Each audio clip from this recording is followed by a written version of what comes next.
Hello. Today I've come along to the Men's Wellbeing group to ask them a few questions about men's health, which our Your Space group have come up with. Question 1.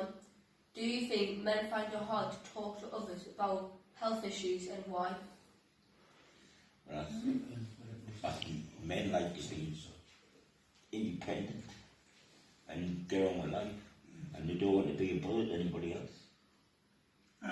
More or less be self-sufficient. Yeah. It's a tendency to that. But I think it's pretty old-fashioned, that. I think it's actually passing that attitude quite a lot, actually. I think it's starting to pass now. Yeah. Especially with, you've had a lot of stars who's died of certain illnesses. Like the WA, what to call them again, the little ones like Harry. I don't know. Harry Seaton. Oh, Harry Seaton.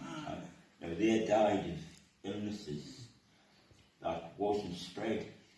Because only 19% of illnesses spread, nothing spread.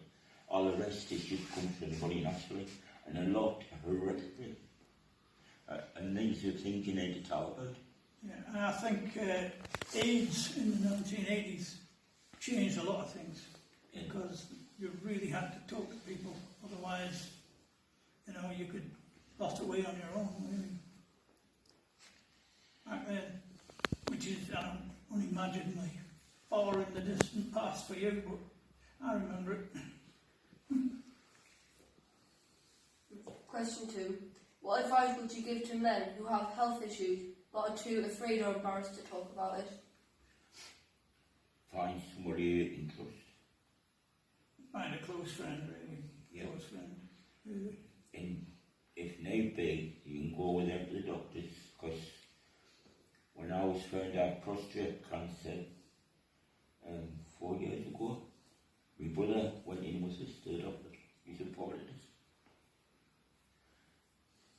It's something you really need, and if you have got a health problem, because my father died of prostate cancer, and I got checked and we saw a blood test that said it was mine. In reality, if you've got something wrong, if you're ashamed, shy or anything, speak to a friend, persuade them to go with you, or bite the bullet and go yourself. There's also health lines that you can telephone, and also websites you can go to now. You can consult things like that, which are relatively recent, really. Mm-hmm. Question 3. Do you think that men's mental health has been affected more over this last year with COVID-19? Definitely. Yeah. I suppose it depends how proactive you are. But I've kept myself as busy as I can. But still I've had time for now. Wish I did. Well, it's difficult. It's difficult to be proactive if you can't interact with other people, which you've not been able to do for the last year. The fact it's loneliness, things like that, which will cause these problems. And so, even without talking to people, you can see the logic of it. Well, I must admit, my English brother, he's one of my best supports, and he has helped us a lot more than anybody else does. Yeah.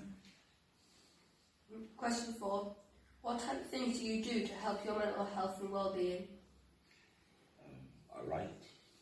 I do crosswords, right? I try and keep myself active, because I don't know how long I've had mental health problems, but I think it's decades. I think you're talking from when I was in my 30s, but it's something you really need to speak about, even if you just speak to a friend. Or, as like it's been said, call one of the helplines. But when I was a lot younger, they didn't exist. You've also got things like chat rooms that you go to now, which you would never have even dreamed of a while ago, would you? Because things just get on top of us, and I used any excuse to hide away from it. But you need to have someone to speak to, and it just wasn't there in the 70s and 80s. And in the last year it's been more difficult to access as well. Yeah.